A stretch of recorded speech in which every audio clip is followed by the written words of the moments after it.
Bonsoir, bonsoir. Il y a du monde ici, à cette heure-ci.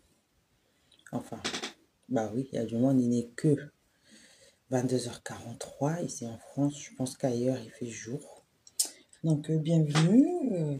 J'ai une journée très, très chargée. J'ai pas eu une minute à moi. Donc, voilà. Mais je tenais quand même à faire ce live. Parce que demain, on passe à autre chose. Je ne procrastine jamais. Ce que je dois faire aujourd'hui, je le fais aujourd'hui. La journée continue encore jusqu'à minuit, donc 24 heures. Hein. Bonsoir, bienvenue.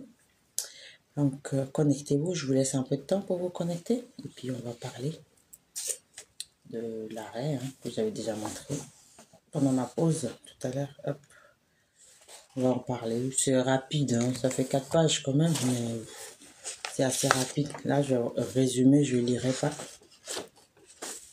Juste résumer, je lirai demain probablement.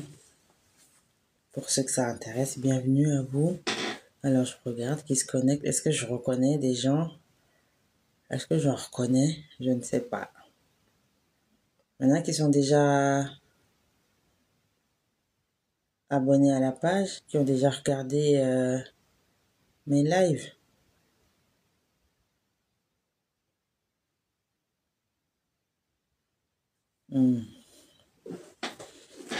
Connectez-vous.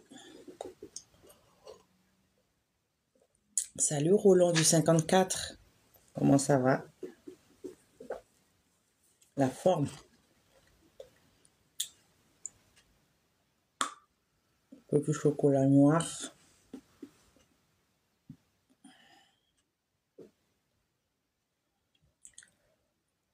Bonsoir, bienvenue. Salut Michel.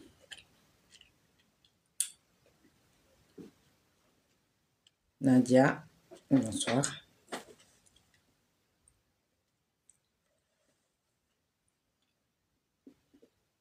Bon, ça va. On va pas trop tarder à commencer. Hein. Balo, bonsoir. Bienvenue.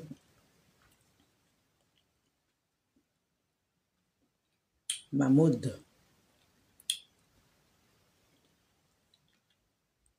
Bonsoir. Fleur de lys.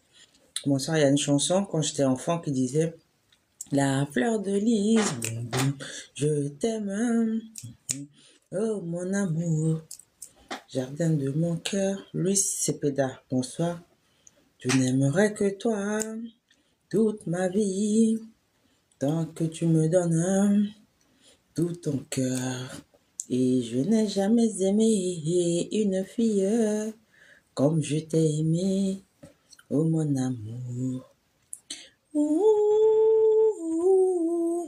Un petit acapella pour Fleur de lys.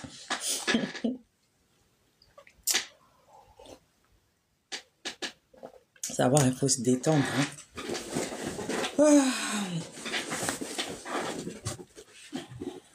Bonsoir, bonsoir, bonsoir. Ça va? Ça se connecte. Bon. Pour ceux qui sont intéressés par la lecture de l'arrêt, je le ferai demain. Hein. Je lirai l'arrêt demain, d'accord? Donc voilà, salut. Bienvenue, bienvenue. Constantin, bonsoir. Bienvenue. Comment ça va? Salut Crayola. Ou Carayola, je sais pas, ouais, peut-être. Après, c'est un pseudo, hein, donc... Bonsoir, bonsoir. Non, je pense qu'on peut commencer. Donc, je l'avais annoncé ce matin sur la page. J'ai dit que j'allais faire aujourd'hui une analyse d'une décision. Pardon. Mohamed, bonsoir. En tout cas, si vous vous connectez, partagez le live. Hein, ok, pour que ça serve. Le post. Salut, bienvenue.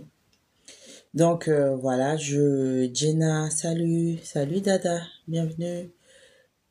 Bon, j'accueille encore pendant 2 minutes et puis je commence. Parce que j'aime bien accueillir les gens, l'accueil personnalisé en tout cas, ceux qui... Gladys, salut, partagez le live, merci, merci. Donc, quand vous arrivez là, je vous accueille et puis on va commencer, on va en parler. Je prends le temps de le faire. Lulu, bonsoir. Parce que je sais que c'est important, ça peut aider beaucoup de gens et je sais à quel point c'est compliqué de se retrouver dans ce labyrinthe du droit des étrangers. Voilà, donc c'est mon leitmotiv, hein. Et puis je le fais avec plaisir. Et c'est pour ça que, tchar, bonsoir, malgré ma journée est très chargée, hein, entre la vie professionnelle, la vie entrepreneuriale, la vie de famille. Je tiens quand même à le faire, à faire ces analyses parce que je sais que ça aide des gens. Mariam, Sakoni, bonsoir. Donc c'est pour ça que je suis là. Alcia, bonsoir. Je le fais. Donc, partagez-le. Choix de Dieu. Salut. Lassina, bonsoir. Bienvenue. Voilà. Dans 1 minute, je commence. Jenna Della, bonsoir. Donc, dès que vous vous connectez, vous partagez le live, ok? Ah, salut. Donc, comme ça, on va commencer, ok? Vous partagez le live. Zabim. Salut. Bienvenue, bienvenue. Bon, allez, je vais commencer, hein. Et puis, rebonjour, rebonsoir, bienvenue à vous, ceux qui nous rejoignent. Soyez les bienvenus sur ce live où on va parler du droit des étrangers. D'accord. Ce que communément, beaucoup de personnes connaissent sous le nom de Clata ou de Kaolo. D'accord. Donc, je mets ça là comme ça. Ça donne des informations à ceux qui sont intéressés. Et donc, sur ma page, je vulgarise le droit. Donc, je le rends accessible à tous. D'accord? Et ces derniers temps, j'ai décidé de me concentrer sur le droit des étrangers. D'accord? Parce que je sais que c'est compliqué. Et que déjà, la consultation d'un avocat, c'est cher. Se faire accompagner, c'est compliqué aussi. Et comme c'est le droit des étrangers, il y a des aspects qui sont compliqués, subtils à saisir. D'accord? Donc voilà.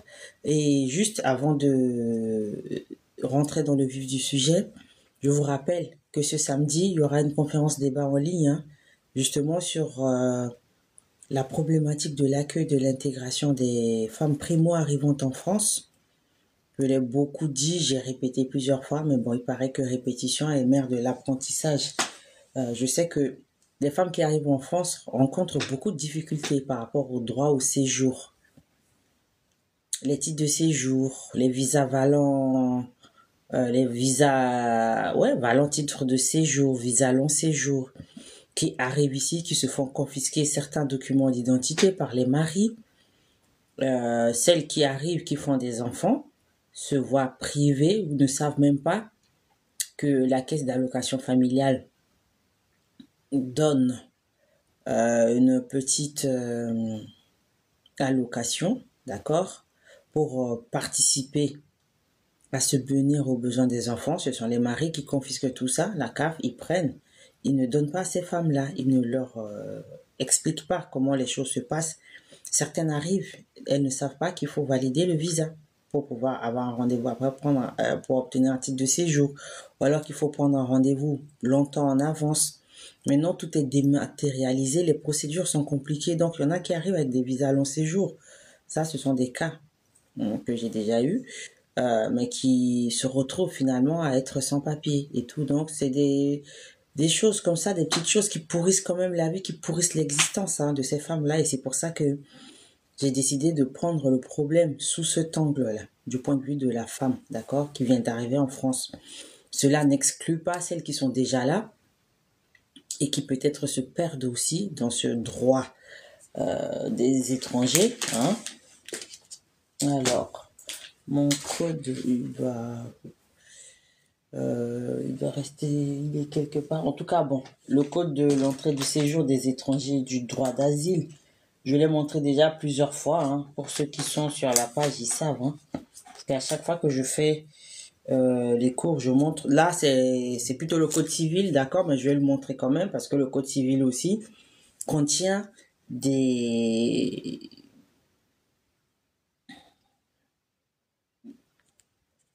pas de décision, je dirais, mais des textes de loi qui sont repris. Ces textes sont repris dans le code de l'entrée du séjour des étrangers et du droit d'asile. Donc, ça s'applique aussi à celles qui arrivent peut-être avec et qui sont avec des conjoints français. Donc, ils sont parents d'enfants français. Il y a des législations qui s'appliquent à elles. Voilà. Donc, le code, il fait à peu près cette épaisseur-là. D'accord? Regardez. Donc ça, c'est vraiment quelque chose dans lequel on se perd. Ça, c'est le code civil. Naturellement, le code il est rangé dans une partie du bureau, mais je n'irai pas le chercher. Voilà, je montrerai ça plus tard pour ceux qui sont là. Et là, ça fait à peu près la même. Vous voyez, c'est à peu près la même épaisseur. Hein. Le code pénal, bien sûr. Donc voilà, toutes les décisions sont dedans et donc c'est très compliqué de s'y retrouver. C'est pour ça que j'organise cette conférence. Ce n'est pas la première. Parce que normalement, je fais les conférences en présentiel. D'accord? Mais celle-ci, comme par rapport au temps, par rapport aux vacances et tout, je me dis que c'est plus facile de se retrouver en ligne, d'être chez soi, comme c'est les vacances, enfin, ce sont les vacances scolaires. Donc, c'est en ligne, c'est payant, c'est accessible, hein.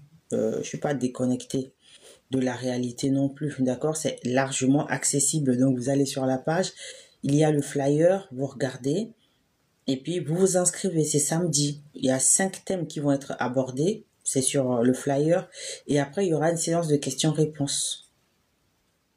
Toutes les questions que vous me posez ici en privé, hein, il y en a que je n'arrive même pas à lire tellement j'ai des messages. Donc, venez poser vos questions. À la fin, je répondrai, mais en factuel, en temps réel, hein, à vos questions concernant le droit au séjour. Voilà pour encore la précision sur cette conférence qui aura lieu en ligne. C'est sur Zoom.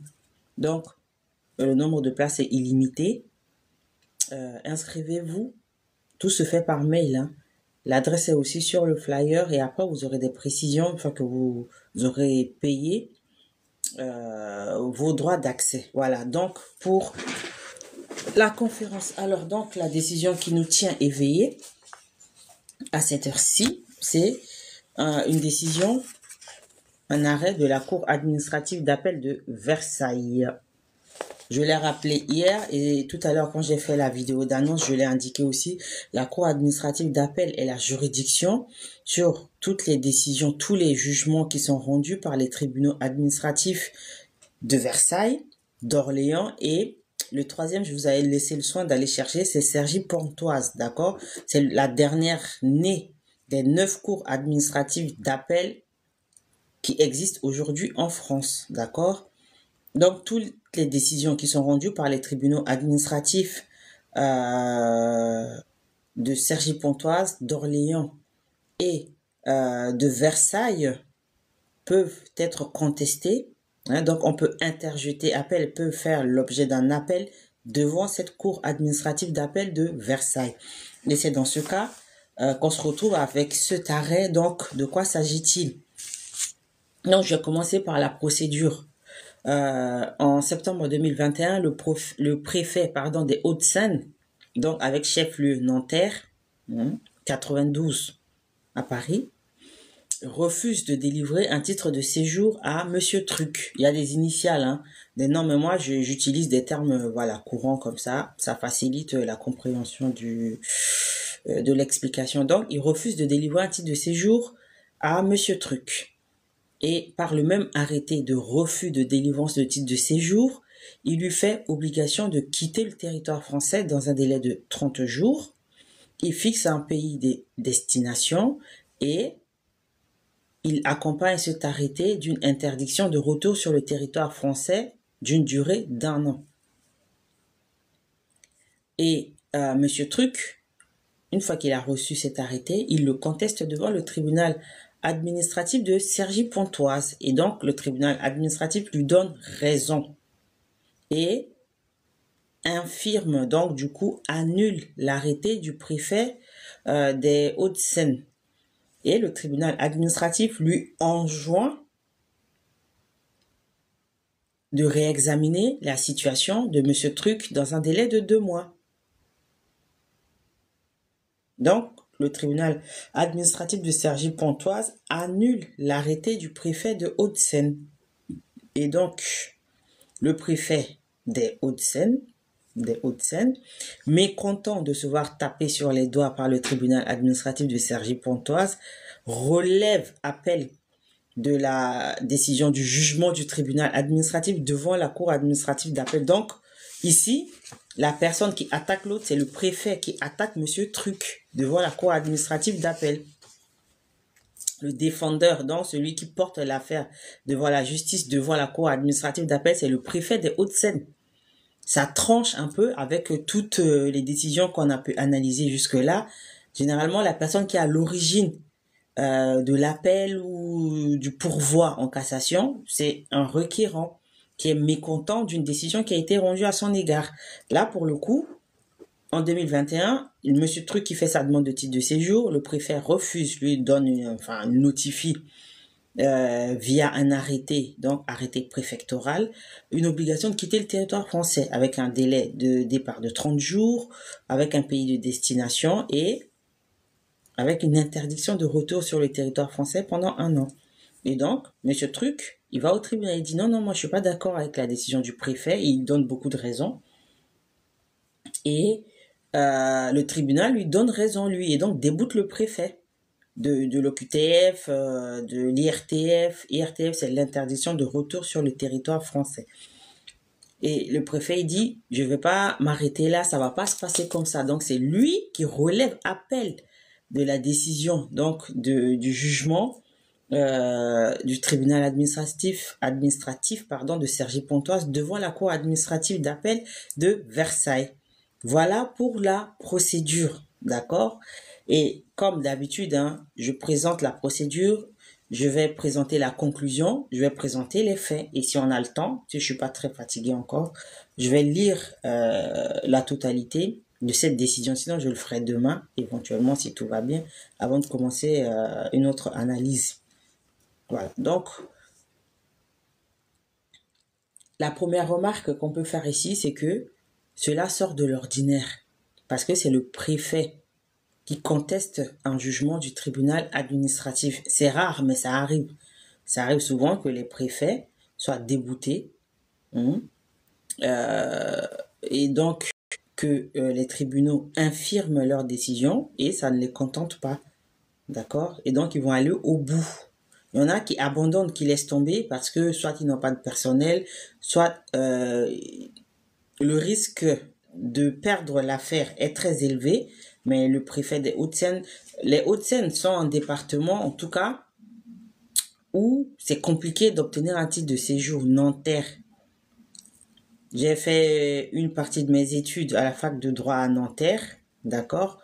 Et le matin, il y avait une queue interminable devant la préfecture. Je sais pas s'il y a des gens qui connaissent Nanterre, la Nanterre préfecture, parce que quand vous prenez le RER A pour aller vers Cergy ou Saint-Germain-en-Laye, il y a des arrêts comme ça. Il y a Nanterre préfecture, il y a Nanterre université et il y a Nanterre ville. Et donc, devant la queue de la préfecture, il y a une queue qui déborde souvent jusque sur les cités à côté, la cité Picasso, etc. et tout. Donc, ça fait partie de l'une des préfectures où il est compliqué d'obtenir un titre de séjour, d'obtenir un changement d'adresse, un renouvellement de titre de séjour, etc., d'être régularisé. Ça fait partie d'une des préfectures les plus compliquées en France, les plus dures en termes de délivrance de titre de séjour en France, parce que ça existe comme ça. Il en va de même pour la Seine-Saint-Denis. La Seine-Saint-Denis, c'est juste que la queue est tellement interminable que, voilà, c'est compliqué d'obtenir des rendez-vous quand on faisait encore la queue devant la préfecture, etc. Maintenant, tout est dématérialisé. C'est encore plus compliqué. Donc, ça fait partie d'une de ces préfectures les plus dures en France. Donc, le préfet, il est zélé et il ne laisse pas tomber aussi facilement. Bon, après, quand je dis préfet, parce que c'est lui le représentant de l'État. D'accord, mais c'est pas le préfet en tant que tel qui se lève de son bureau pour aller contester les décisions, hein. Vous allez voir à la fin que le préfet, il est là, celui qui fait ça, la personne qui prend les décisions, elle est là comme ça, hein. D'accord, mais c'est au nom du préfet, parce que c'est lui le chef de la préfecture, ok? Donc, voilà. Et ici, on a une bataille, je l'avais dit, hein, c'est une bataille de juridiction, une bataille de points juridiques.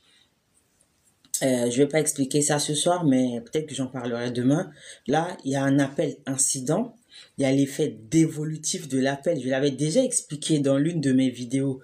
C'est sur ma page TikTok ou alors sur ma page YouTube. Toujours Panavik Learning School, vous allez voir. Sur YouTube, c'est bien allié, c'est bien ordonné. Vous avez tous les titres des vidéos et tout. Mais demain, j'en reparlerai, d'accord? Ce que c'est que l'effet dévolutif d'un appel ou ce que c'est qu'un appel incident. C'est toujours un appel en riposte à un appel, etc. J'en parlerai demain. Je vais faire un petit point dessus. C'est important pour la compréhension. Voilà, donc ici, c'est vraiment une bataille de notions juridiques, de juridiction, voilà. Juge contre préfet, etc. et tout, magistrat contre préfet. Hein. Voilà. Donc, c'est en ça que cette décision, elle est exceptionnelle et c'est pour ça que je l'ai choisie parce que les décisions que j'analyse sont des décisions quand même qui sortent du lot, qui sortent de l'ordinaire. D'accord? Dans cette décision, on trouve des moyens, c'est-à-dire des arguments concernant l'incompétence de la personne qui a signé le document. Ici, l'incompétence ne veut pas dire que la personne ne possède pas les qualités, hein. C'est juste que la personne n'a pas qualité à signer le document. D'accord? Ça fait partie des moyens qu'on peut soulever dans la procédure administrative contentieuse. Ça, c'est pareil, j'en ai déjà parlé, mais je peux revenir dessus un peu plus tard. D'accord? Donc, voilà pour les petites précisions. Alors, donc, de quoi s'agit-il pour les faits? Parce que c'est important de dire les faits aussi pour comprendre de quoi il s'agit.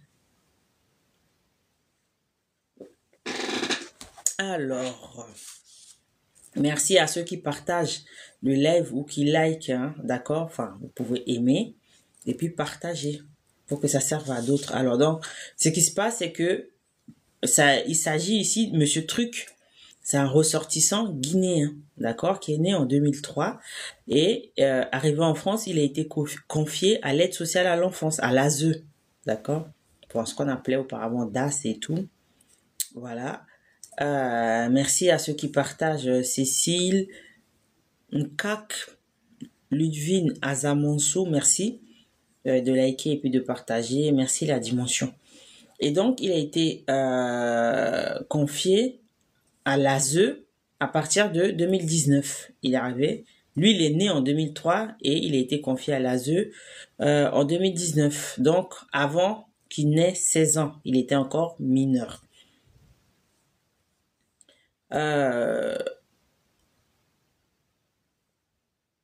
Il a trouvé un organisme pour faire une formation de magasinier. Donc, il était inscrit à partir de novembre 2000 pour suivre une formation de magasinier. Donc, ça s'est fait par l'intermédiaire d'un contrat d'apprentissage. Il était apprenti magasinier. Sauf que en 2021, à mon avis, ça c'est suite à un signalement ou à une délation. D'accord, la direction départementale de l'emploi, du travail et des solidarités des Yvelines, donc du département 78, chef-lieu Versailles, d'accord, a fait un contrôle inopiné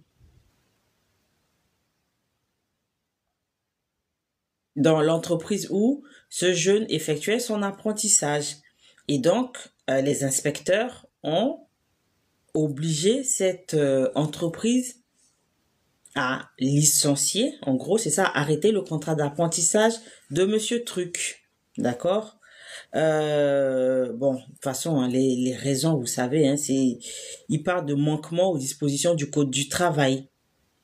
Donc, en gros, il n'avait pas de titre de séjour. De toute façon, comme il était mineur, il n'était pas obligé de disposer d'un titre de séjour. Ça, c'est important. Et donc, le contrôle inopiné a conduit à ce que, bon, bah, les entreprises, en tout cas l'entreprise qui a reçu Monsieur Truc en tant qu'apprenti ne veut pas prendre de risques parce que dans ces cas-là, quand on contrôle une entreprise qui emploie un étranger dépourvu de titre de séjour, que ce soit en apprentissage ou en contrat de professionnalisation ou en contrat de travail normal, il risque une grosse amende. Hein. Une grosse amende, ça c'est écrit dans le code de l'entrée de séjour des étrangers du droit d'asile, dans le code du travail, etc. Ce sont des règles qui existent. À mon avis, ça, ce contrôle a eu lieu suite à un signalement. Donc c'est quelqu'un qui a dénoncé. On est d'accord. Parce que avec les 36 600 communes qu'il y a en France, je doute fort que l'inspection du travail se penche sur une petite structure qui accueille un jeune en contrat d'apprentissage pour aller vérifier, etc. Hein? Bon, après, je laisse à l'appréciation de chacun.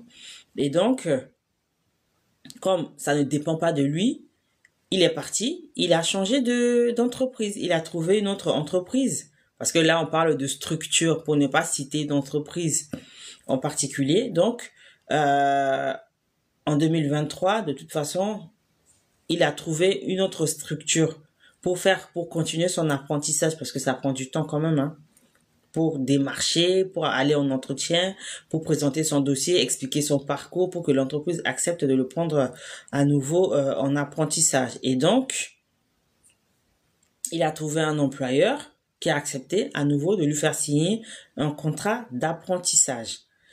Donc, il ressort du dossier qu'il y a son père et ses 2 frères et sœurs qui sont restés en Guinée. D'accord? Sauf que le préfet, il indique que ce jeune, parce que ce que vous ne savez pas, c'est que quand un jeune comme ça, c'est ce qu'on appelle ici les mineurs non accompagnés ou les mineurs isolés. Ce sont ces personnes qui disent être mineurs, qui sont pris en charge, ces jeunes sont pris en charge par l'aide sociale à l'enfance. Et donc, quand ils sont mineurs, il n'y a pas de problème particulier parce qu'ils ne sont pas obligés d'être détenteurs d'un titre de séjour. Mais à la veille de leur 18e année, donc dès qu'ils arrivent à 18 ans, il faut absolument qu'ils aient un titre de séjour. Autrement, comme ils deviennent majeurs, ils peuvent être arrêtés par la police, être placés en centre de rétention administrative, faire l'objet d'une OQTF, être expulsé, etc. Hein. Donc, c'est ce qui s'est passé ici. Tant que Monsieur Truc était mineur qui faisait son contrat d'apprentissage, il ne risquait pratiquement rien. Et dès qu'il a eu 18 ans, il était obligé de faire une demande de titre de séjour. Et donc, c'est cette demande qui a été rejetée par le préfet. Et le préfet dit qu'il n'a pas fait d'études, qu'il n'est pas inséré dans la société française, etc. Donc, ce sont les arguments du préfet. Sauf que l'organisme qui a accueilli Monsieur Truc, ainsi que l'aide sociale à l'enfance, ont fait des attestations, d'accord? Ils ont fait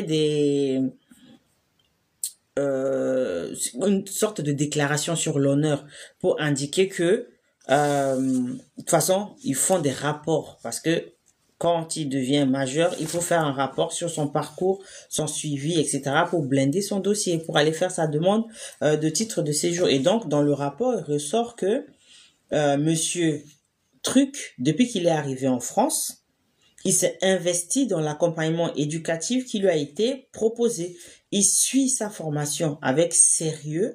Il participe activement aux démarches nécessaires à son insertion socio-professionnelle.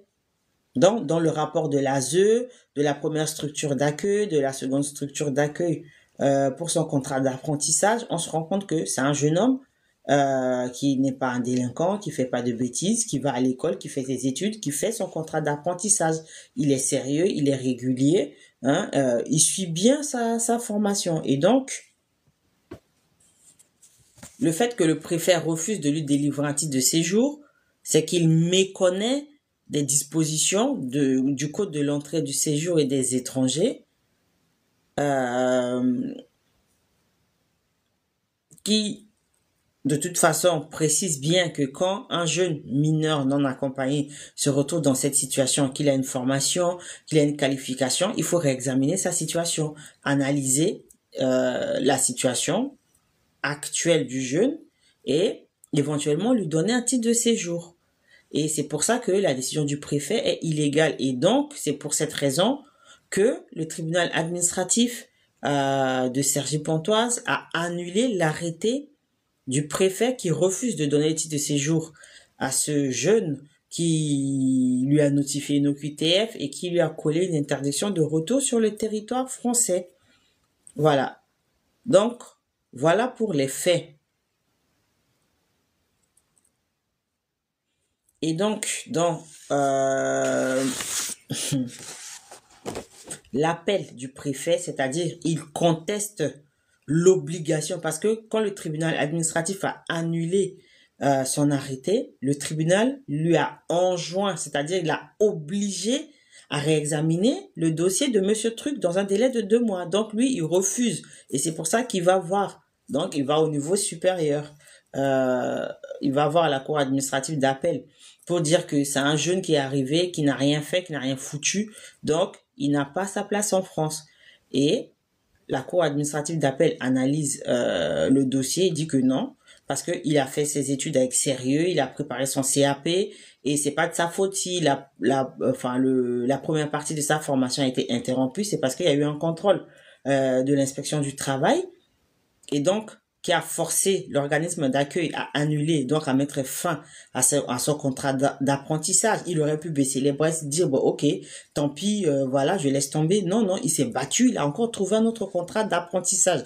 Donc, en gros, le préfet, il n'a pas de raison valable de refuser le titre de séjour à ce jeune majeur. C'est ce que la cour administrative d'appel lui dit. Et donc, lui, le préfet, il demande à ce que la cour administrative d'appel annule le jugement du tribunal administratif, qu'on refuse à Monsieur Truc tout ce qu'il a demandé, toutes ses demandes, toutes ses prétentions, qu'on refuse tout, et puis qu'on mette à sa charge les frais d'instance, les 1 000 € qui constituent les frais de justice.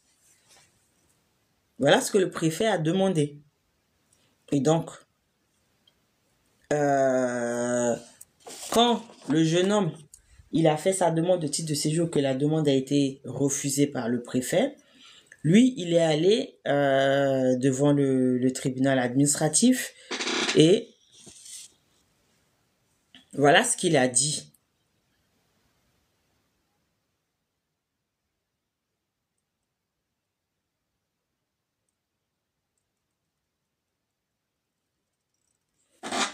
Il a demandé à bénéficier de façon provisoire de l'aide juridictionnelle. Ensuite, il a demandé qu'on rejette toutes les conclusions du préfet. Tout ce que le préfet a dit, il faut rejeter tout ça. Et donc, qu'on oblige le préfet à réexaminer sa situation. Et puis qu'on mette les frais de procédure à la charge de l'État. D'accord? Voilà ce que lui, il a demandé. Donc, il dit à l'appui de sa demande, ce qu'on appelle ses prétentions, d'accord, que le refus de titre de séjour est illégal parce que ce n'est pas le préfet lui-même qui a signé cet arrêté de refus de titre de séjour. Parce qu'il n'a pas pris en compte ce que la structure d'accueil a dit. Donc, en gros, même quand l'aide sociale à l'enfance accueille un enfant, s'en occupe, fait un rapport à la fin pour dire que il est arrivé pendant 3 ans, il a fait des études, il est allé à l'école, il a fait ci, il a fait ça, il a suivi, voici ses notes, voilà ce qu'il a fait, etc. Le préfet, en fait, en gros, il s'en fout. C'est pas son problème. Pour lui, il a un quota à respecter, hein, un quota d'expulsion, d'OQTF et tout. Je le dis, hein, il y a des chiffres à respecter. Qu'est-ce que vous croyez? Donc, il prend sa décision, ça rentre dans ses statistiques, basta. Lui, il veut même pas tenir compte du rapport de la structure d'accueil, ok? Et donc, c'est ce que le jeune, lui, il va au tribunal pour dire que le préfet n'a pas tenu compte du rapport de la structure d'accueil, que c'est même pas le préfet lui-même qui a signé l'arrêté d'expulsion, donc c'est illégal, parce que c'est lui le responsable. Donc, c'est à lui de signer cet arrêté, et que, bon, il connaît pas, il méconnaît des articles du Code de l'entrée de séjour des étrangers, et qu'il y a une erreur manifeste d'appréciation, etc., que son refus n'est pas motivé. Il n'y a pas de raison concrète pour dire que ça justifie le refus de titre de séjour parce que le jeune, il n'a pas de casier judiciaire, il n'y a pas de condamnation, il n'y a rien, en fait. Il n'y a rien. Donc, c'est tout ce que lui, il dit. Et puis, le préfet, il dit, alors, ça, c'est vraiment un truc, c'est rare, hein, mais je le souligne quand même. Donc, le préfet, il n'a pas signé l'arrêté lui-même. Il a délégué sa signature au secrétaire général de la préfecture. Parce que généralement, ce sont les TNU, les secrétaires généraux des préfectures. Des fois, ils sortent de l'école, hein, de l'université, ou de l'école de la magistrature, ou de l'Institut supérieur de la fonction publique, l'ancienne ENA, et tout. Donc, ils arrivent, ils sont tellement zélés. Moi, ça, je le sais. J'ai rencontré quelqu'un qui travaille à la préfecture, donc il a expliqué que c'est jeune. Parce que ce qui se passe, c'est que quand on est nommé dans les préfectures et tout, on avance, hein, parce que ce sont des fonctionnaires. Ils sont notés et puis il y a des avancements. Donc plus ils sont zélés, mieux c'est pour leur dossier d'avancement, peut-être plus tard, pour obtenir un poste plus élevé. Parce que les premiers postes, c'est ça, c'est dans les préfectures qu'on les prend. Donc ils sortent de l'école, ils sont tellement zélés. Hein. Donc le préfet, il a délégué sa signature au secrétaire général de la préfecture des Hauts-de-Seine. Lui-même, il a délégué sa signature à la chef de bureau des étrangers et elle aussi, elle a la directrice, en tout cas des migrations, qui a délégué la signature à la chef du bureau de l'éloignement. C'est-à-dire, on quitte du préfet, on arrive au secrétaire général, qui donne à la directrice, qui donne aussi délégation à la chef de bureau de l'éloignement. D'accord? C'est-à-dire que c'est la quatrième personne en dessous de la chef de bureau. C'est celle qui est juste au-dessus des guichetiers. Vous savez, ces personnes qui sont au guichet, à l'accueil de la préfecture. Quand vous arrivez pour traiter les dossiers qui sont là, qui ont des documents juridiques collés au mur, qui lisent ou alors qui ne savent pas comment ça fonctionne parce que ça se voit. Hein. Quand on fait de l'accompagnement à la préfecture, on le voit tout de suite. Ce sont des jeunes, je vous dis, voilà, ils sont là à tâtonner, donc ils se lèvent pour aller poser la question. Et la chef, c'est juste celle qui est derrière les bureaux, derrière ceux qui travaillent au guichet, à l'accueil, en tout cas, qui traite les dossiers. Donc, c'est ça. Donc, la signature, elle est partie du préfet au secrétaire général de la préfecture, à la directrice des migrations et la chef de bureau hein, de l'éloignement. Donc, le jeune, lui, il dit non, ça, c'est pas normal parce que c'est pas le préfet qui a signé. Donc, c'est illégal. Cette personne n'a pas la compétence. Sauf que là, les juges lui répondent que, de toute façon, dans la loi,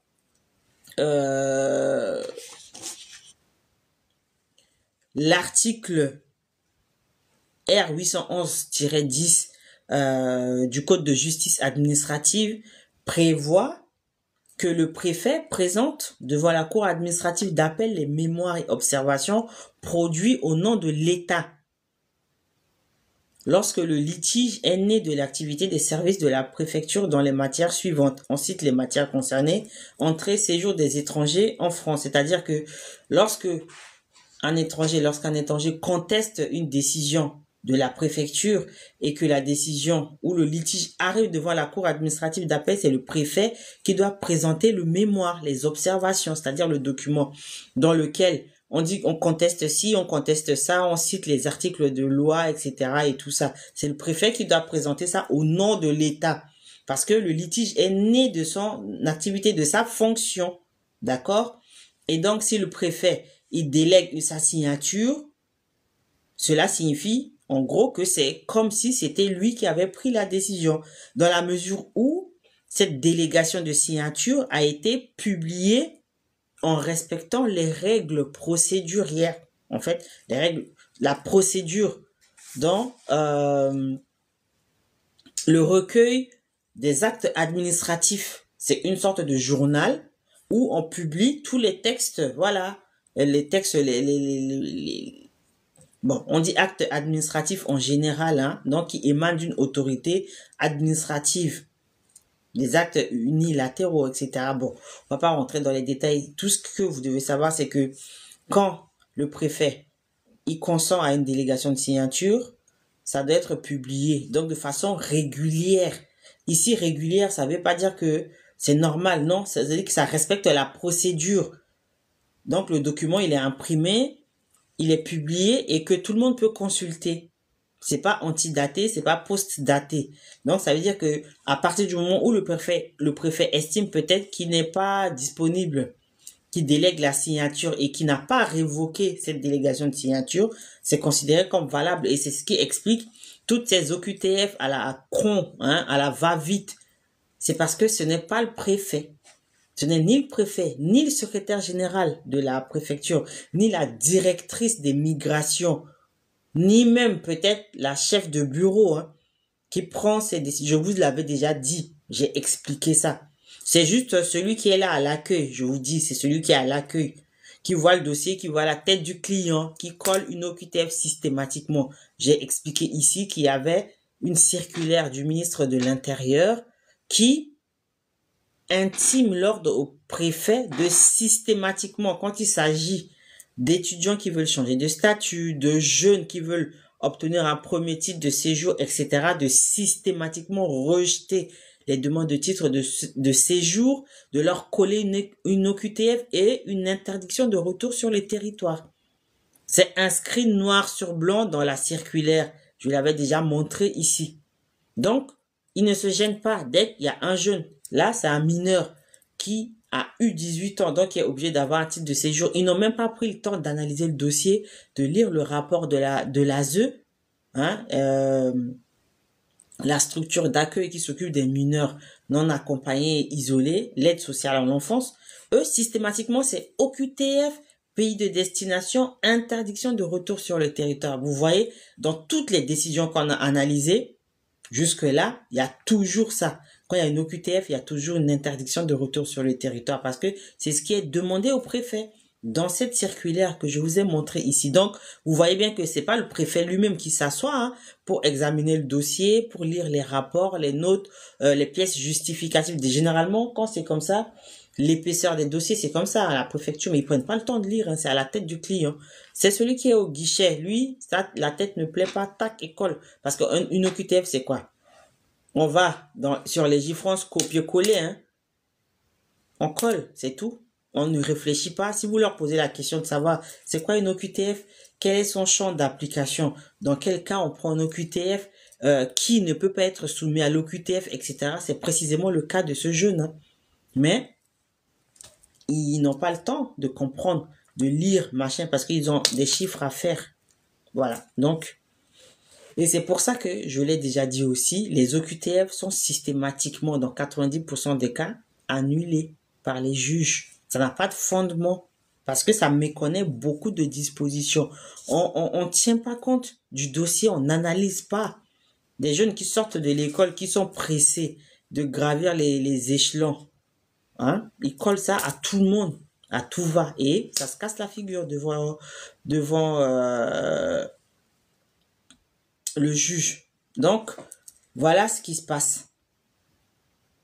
Et le juge répond à ce jeune que non, à partir du moment où le préfet, il a régulièrement délégué sa signature et que ça a été publié au recueil des actes administratifs, il n'y a pas d'incompétence à ce niveau. C'est-à-dire que l'arrêté est légal, ça n'est pas illégal, d'accord? Il n'y a pas de problème là-dessus. Après,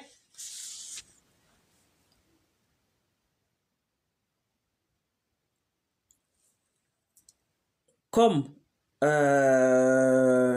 le préfet il a fait appel, donc le tribunal est obligé d'analyser toutes les prétentions, d'analyser tous les effets de l'appel. L'appel, il fait quoi? Est-ce qu'il suspend une décision, etc. Toutes les conséquences ça entraîne. Donc le tribunal a examiné toute la décision dans son intégralité, d'accord? Et donc on arrive ici. Le tribunal répond au préfet que, de toute façon, je vous lis la phrase, hein, c'est important.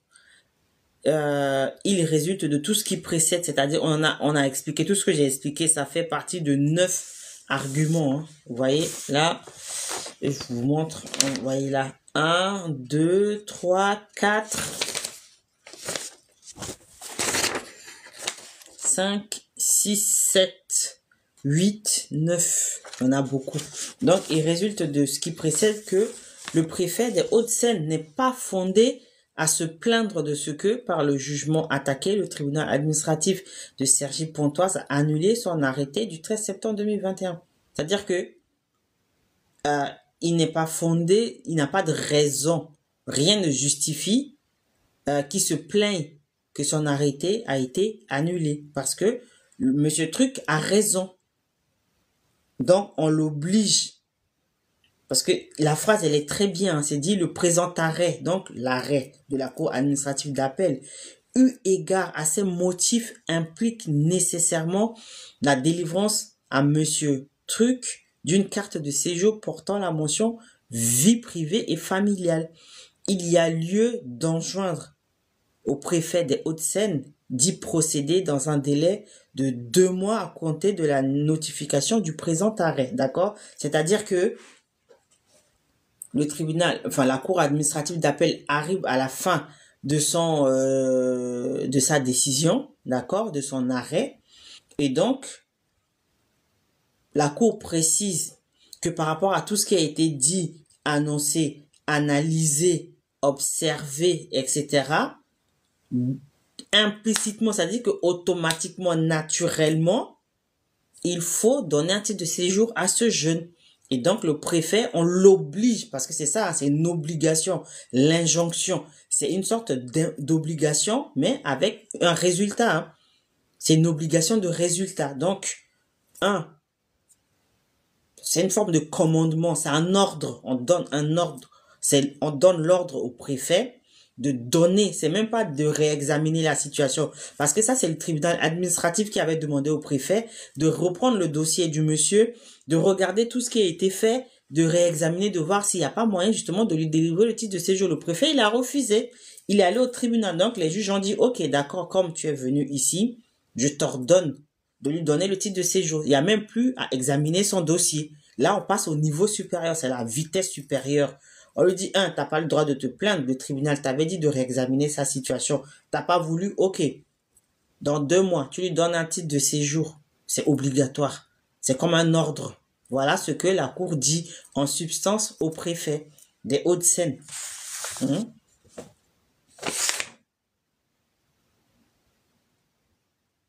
Voilà, c'est tout. Donc, dans tous les cas, et puis, le tribunal accepte de mettre à la charge de l'État les frais de l'instance. Et puis, le tribunal rappelle au préfet que c'est lui qui est la partie perdante dans l'histoire. C'est pas Monsieur Truc. Donc, c'est pas à Monsieur Truc de payer les frais de justice. C'est à l'État de payer les frais de justice.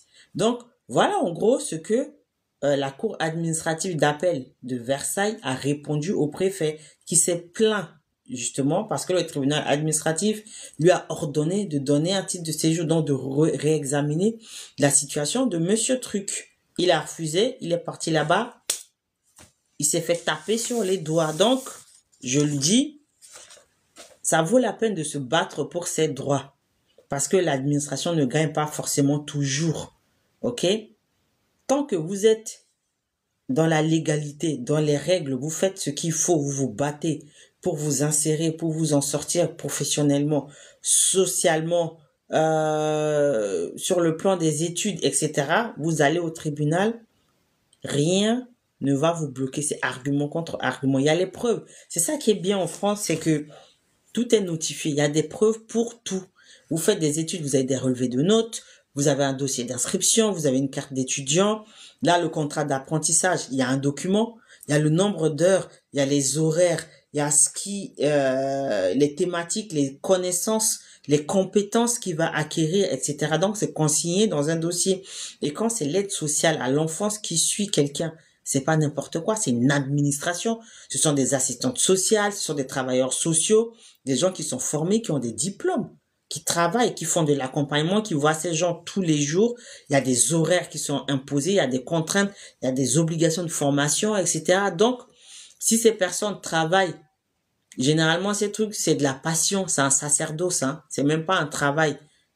Parce que généralement, ils sont payés au SMIC, hein, 1400 € net. Ça ne vaut pas toute l'implication qu'ils mettent dans leur boulot. Et donc, tout ce travail ils le font, ils font des rapports, la préfecture n'en tient pas compte. Donc, en gros, la préfecture n'en fait qu'à sa tête. Et ça, c'est le gros problème aujourd'hui en France de ces préfectures, de ces préfets qui sont complètement déconnectés de la vie normale, même de la vie administrative, parce que eux, ils se croient au-dessus de toutes les autres administrations à la préfecture, la plupart du temps. Il y a des préfectures comme ça, il y a des préfets qui ont cette ligne de conduite. C'est juste des OQTF, des IRTF, point. On n'analyse même pas les dossiers des gens et ça se casse la figure devant le tribunal administratif, devant la cour administrative d'appel, devant le conseil d'État. C'est malheureux, c'est triste, mais c'est comme ça. Faut faire du chiffre. C'est pas tous les cas, hein, mais dans la plupart des cas, c'est ce qui se passe, hein, dans les préfectures dures comme ça. Nanterre. Là, j'ai des collègues, je connais des gens, des connaissances, j'ai même des gens que j'ai suivis à la préfecture de Nanterre, là. Ah, faire la queue comme ça pour rentrer à la préfecture de Nanterre. Donc, voilà pour la décision. Et je vais quand même lire la conclusion de la cour administrative d'appel. C'est important parce que, en gros, c'est une décision, c'est le préfet qui a interjeté appel d'une décision, d'un jugement du tribunal administratif. Et donc, il n'a pas eu raison. Juste sur un point, la décision du tribunal a été réformée. C'est-à-dire que on a confirmé la décision du tribunal administratif, sauf sur le point de l'incompétence de la personne qui a signé l'arrêté. D'accord? Et donc, je vais lire la conclusion de la cour administrative d'appel. Il y a 12 points, 12 arguments. Hein. Je dis, ça fait 4 pages. Là, je sais pas si vous voyez. Ouais, là, c'est 12. Donc, on parle. Et puis, ça arrive là, décide. Article 1er. Il n'y a pas lieu de statuer sur la demande d'admission à l'aide juridictionnelle provisoire de Monsieur Truc, parce que entre-temps, il a obtenu l'aide juridictionnelle totale. Donc, c'est bon. Article 2. Il est enjoint au préfet des Hauts-de-Seine de délivrer à Monsieur Truc une carte de séjour temporaire portant la mention vie privée et familiale dans un délai de 2 mois à compter de la notification du présent arrêt. C'est ce que le jeune il avait demandé. Donc, là, c'est une injonction. Donc, engendre à quelqu'un de faire quelque chose. Et généralement, c'est que dans les décisions de justice que vous trouvez ce verbe enjoindre à quelqu'un de faire quelque chose. Là, c'est littéralement une obligation de résultat. C'est un ordre. On lui ordonne, parce que c'est ça. On ordonne au préfet de donner un titre de séjour à ce monsieur dans un délai de 2 mois. Point. Et c'est une décision du 17 septembre 2024. Ça fait 1 mois, 5 jours. Sauf si le préfet se pourvoit en cassation. Pour le coup, la procédure va continuer. Mais je crois que le préfet, il va pas prendre le risque encore de se faire rétamer devant le Conseil d'État. Et là, à mon avis, ça n'est pas le préfet qui conteste la décision. Ça doit être la chef de bureau qui a signé cet arrêté parce que comme le jeune a contesté, à mon avis, c'est une sorte de bras de fer. C'est son ego qui en a pris un coup et puis il continue. Enfin, elle continue.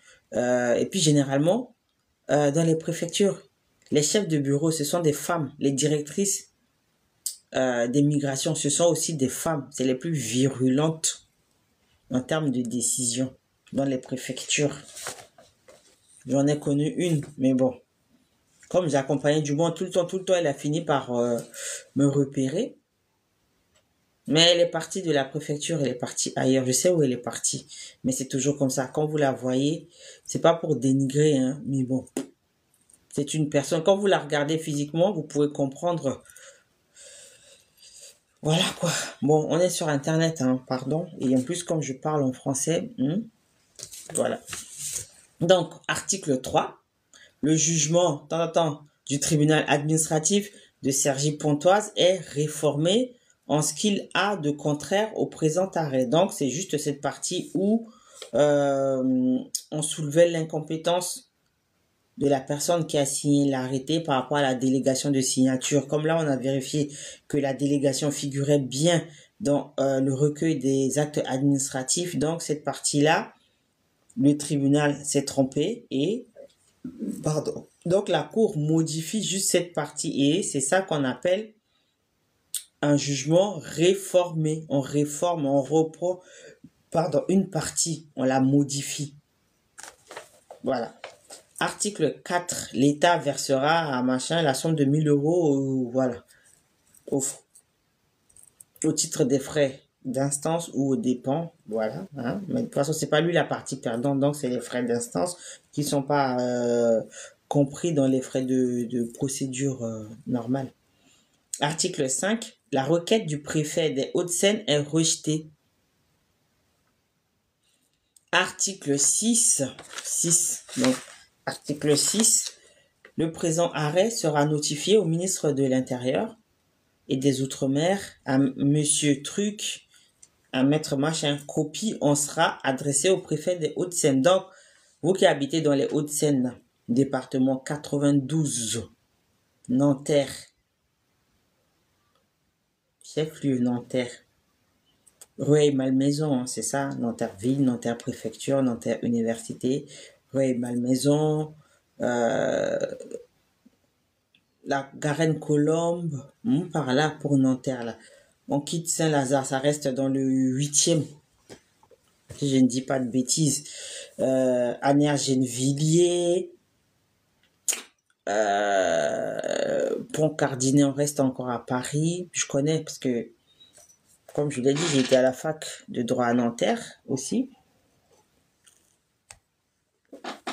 Donc voilà, tout ce secteur et tout.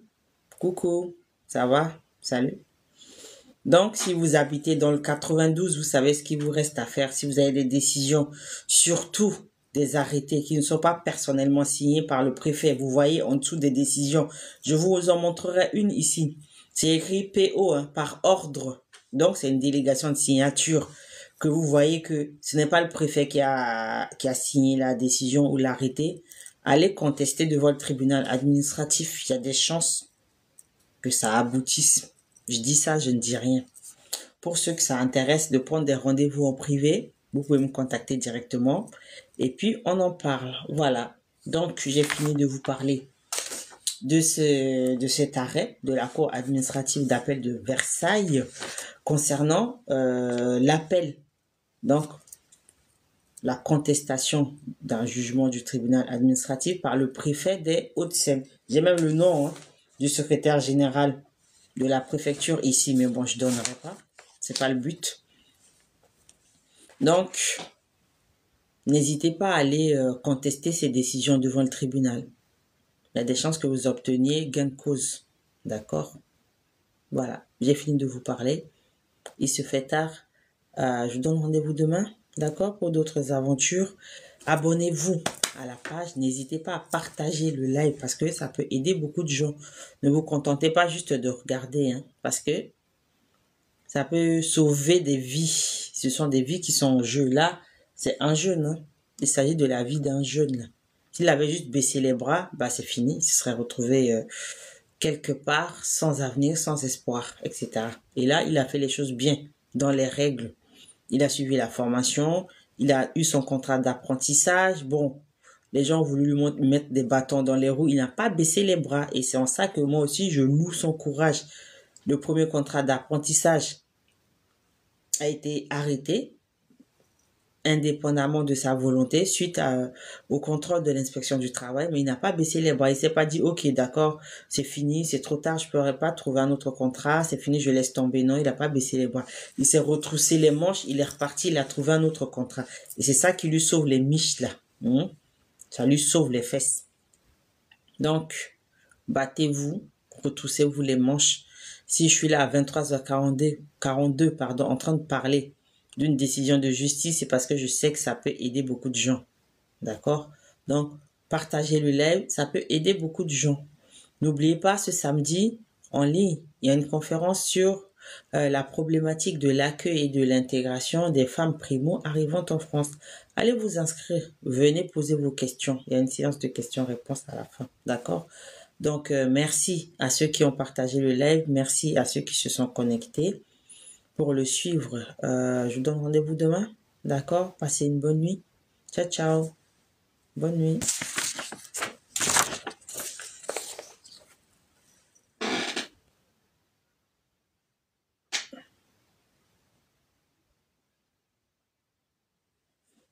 Ah oui, j'ai oublié de dire, je sais pas, demain, je ne sais pas la décision que je vais présenter parce que j'aime bien annoncer, mais il y en a tellement. Ouais, il y en a tellement.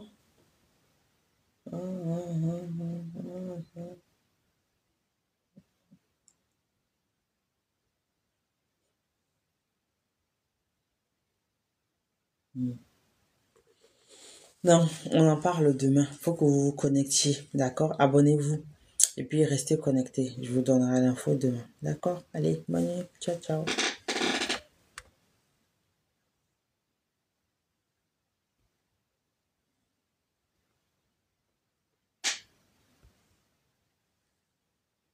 Bon. TikTok ne veut pas que je me déconnecte.